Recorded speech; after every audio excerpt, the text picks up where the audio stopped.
benvenuti in questo nuovo video di motorbikedays.it. Come promesso oggi faremo il test sound dell'SC Project montato sul Yamaha MT-09 SP.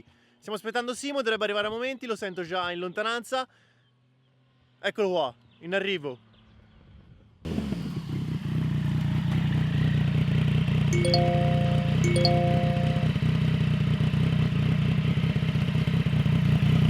Finalmente ci siamo, si prova questo SC Project completo sull'MT-09. Io nel frattempo ho montato anche un filtro e ho fatto rimappare la centralina perché ho levato il catalizzatore, quindi si consiglia una rimappatura, mentre se viene lasciato invece può essere lasciato originale la centralina. E per il momento si prova con il DB Killer perché senza sconsiglio di andarci a giro se non volete essere multati subito. E andiamo, vai, vieni in moto con me.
Ragazzi, non si fa perché non si deve fare, mi raccomando. Ma se volete proprio rimuovere il DB Killer dall'SC Project, va assolutamente rimossa la saldatura, se no non lo estraete.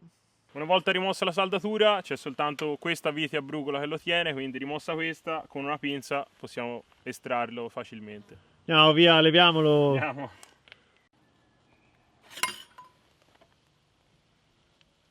Oh vai, scarico senza DB Killer.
che abbiano goduto. Ci vediamo al prossimo, mi raccomando un bel like e seguiteci su tutti i nostri social.